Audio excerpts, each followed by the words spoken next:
आप देख रहे हैं R7 भारत न्यूज, देश की बात। नमस्कार, आप देख रहे हैं R7 भारत न्यूज। लोकसभा चुनाव 2024 में भारतीय जनता पार्टी द्वारा उत्तर प्रदेश में किसी भी लोकसभा क्षेत्र से राजपूत समाज को टिकट न देने के चलते राजपूत समाज आक्रोशित है।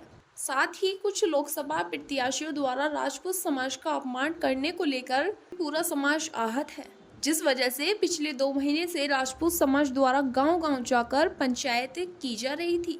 वहीं रविवार को जनपद सहारनपुर के थाना नतोता क्षेत्र में एक महापंचायत का आयोजन किया गया था, जिसके मद्देनजर आज हजारों की संख्या में क्षेत्रीय समाज के लोगों ने इस महाकुंभ में भाजपा हराओ अभियान का नारा दिया है। इस महाकुंभ का नेतृत्व कर रहे किसान मजदूर संगठन के राष्ट्रीय अध्यक्ष ठाकुर पूरण सिंह सहित राजपूत समाज के लोगों द्वारा निर्णय लिया गया कि प्रत्येक सीट पर भाजपा हराओ अभियान चलाया जाए, क्योंकि भारतीय जनता पार्टी द्वारा राजपूत समाज की लगातार उपेक्षा की जा रही थी, जिसके चलते यह निर्णय लिया गया। साथ ही इस महाकुंभ में समाज के लोगों ने यह भी निर्णय लिया कि इस महाकुंभ को लेकर राजपूत समाज की जो संघर्ष समिति बनाई गई है, वह आगे भी समाज हित में ऐसे ही निर्णय लेती रहे। Bureau report R7 Bharat.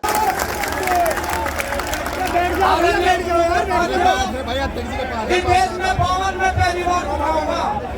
हमारे बुजुर्गों ने 52 तक कोशिश की। आज पहली बार इस समाज को झगड़े का काम ये पार्टी ने करा। मेरा निवेदन आपसे है, क्या तमना मुझे इसमें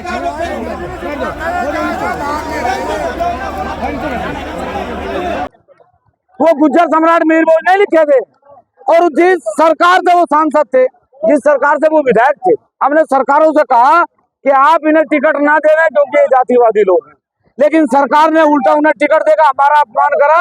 और पूरे देश में, चाहे वो गुजरात में रूपाला हो, चाहे यहाँ प्रदीप चौधरी हो, सभी लोगों ने हमारा अपमान करा।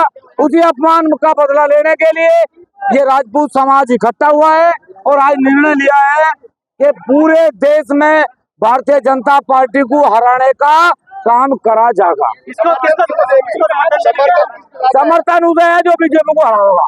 कौन लग रहा है जो बीजेपी को हराएगा? बीजेपी को तू हरा देते ला रही हूँ। सारी पार्टियां सहारनपुर में पत्रकारों को ला रहा हूँ, जिसे धमका दोगे। सारी पार्टियां बीजेपी को हराने पे, प्रदीप चौधरी को हराने पे, तो फिर किसकी तरफ आप जाएंगे? सभी पार्टी ही सोचती है। ये जनता सारी बात जानती है। जब ये 80% 90% वोट जीत के लिए दे सके, तो ये 90% वोट हराने के लिए भी दे सके। इसे पता कहाँ जाना है। अध्यक्ष राजपूत उत्थान सभा। ये जो आपने महापंचायत रखी है, क्या उद्देश्य था इसका रखने का? इसका उद्देश्य तो बिल्कुल साफ था। जिस प्रकार से भारतीय जनता पार्टी को हमने 100% वोट देके और यहाँ पे ला के भेजा, सत्ता में भेजा था, और उससे उम्मीद थी बहुत सारी। उसने तो हमें नौकरी तो देने की बात छोड़ दो, हमें और अधिकार तो देने की बात छोड़ दो, हमारा प्रतिनिधित्व भी खत्म कर दिया इस बार। और जब ये प्रतिनिधित्व सब खत्म हो गए, तो हम ये समाज को एक अकेला समाज के पास ऑप्शन बचा कि हम ऐसी पार्टी को बिल्कुल वोट देने के हैं नहीं, और इस बार ये भी करेंगे वोट भी देने के, उसके विपक्ष में वोट करेंगे जो ऐसा हरावेगा। ये निर्णय हो गया पूरी पंचायत का और पूरे देश में इसका उद्घोष हुआ। आखिर किस बात को लेकर नाराजगी रही है जो इतनी बड़ी आपको पंचायत करनी? नहीं, नाराजगी तो आपको सब पता ही है। अभी जो एक इतना बड़ा समाज है और पूरा तुम्हें वोट कर रहा है, और तुम एक कुछ लोगों के चक्कर में आके इस पूरे समाज को इग्नोर कर दो और यहाँ पे उनका क्षेत्रीय जो प्रतिनिधित्व है उसे भी खत्म कर दो। ये जो आम आदमी है किसके पास जाएगा अपना दुखड़ा रोने के लिए? क्या योगी के पास जाएगा? क्या मोदी के पास जाएगा? भाई आसपास के जो क्षेत्रीय नेता है उन्हीं के पास तो जाएगा। लेकिन तो उसी को लेके यहाँ पंचायत की हमने भारतीय जनता पार्टी को पूरी तरह से नकार दिया है। उसके विरोध में वोट करेंगे, 100% वोट करेंगे। तो क्या लगता है कि आपकी जो सभा हुई है, तो इससे जो है भारतीय जनता पार्टी को कुछ असर पड़ेगा? असर पड़ेगा, बिल्कुल पड़ेगा। कसम खाई है, कुलदेवी की कसम खाई है, मिट्टी की कसम खाई है, वोट नहीं करने की। जी, मेरा नाम का नारायण। जो ये रैली आयोजित की गई राजपूत स्वाभिमान रैली, इसका मुख्य उद्देश्य क्या था और क्या कुछ निर्णय लिया गया है? देखिए, इसका मुख्य उद्देश्य तो ये था कि एक तो ये विषय जो है कैराना से शुरू हुआ।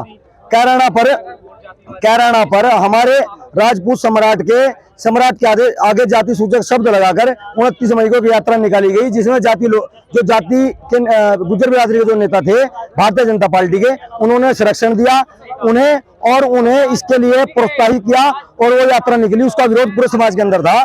उसको लेकर हम गांव दर गांव गए और आज यहाँ पर एक जन सैलाब इकट्ठा हुआ समाज का।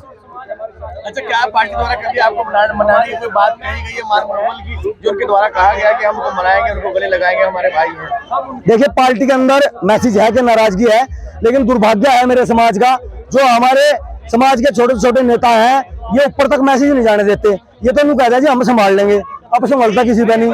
ये ग्राउंड पैर रखने की जगह नहीं थी और ये सब लोग अपनी मर्जी से आए, किसी पे कोई पैसा नहीं गया।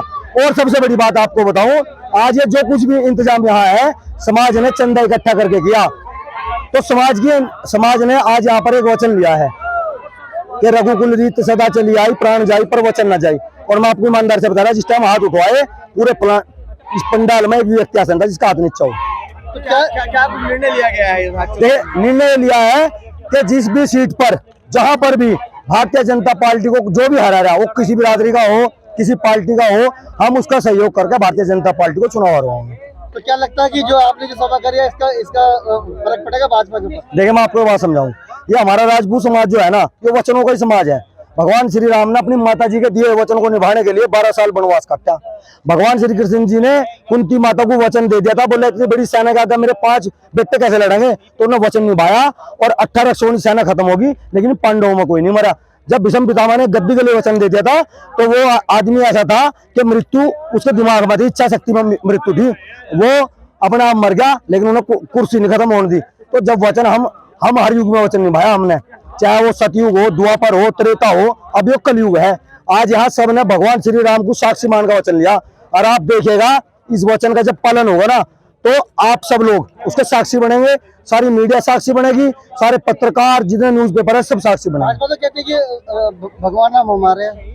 एक बात तो बताओ, जब भाजपा को कह रही थी भगवान राम हमारे, हम जब तो भाजपा के थे, हम थे ना उनके। अब एक बात बताओ, राम मंदिर बना, पूरे भारत को खुशी हुई, इन्होंने वहां जाति के हिसाब से लोगों को रखा। भाई हम कौन थे? हम मुसलमान थे क्या? मेरे समाज के लोगों ने 500 साल से जुत्ती नहीं पहनी, सिर पर पगड़ी नहीं बांधी, वे मुसलमान थे क्या? या हमारे से अगर भाजपा को वाकई में कोई एलर्जी है, जो मोदी जी का कार्यकाल चल रहा ना, जब मोदी जी का नाम प्रधानमंत्री के लिए आया था ना, पूरी भाजपा खिलाफ थी, एक ठाकुर राजनाथ सिंह को छोड़ गए।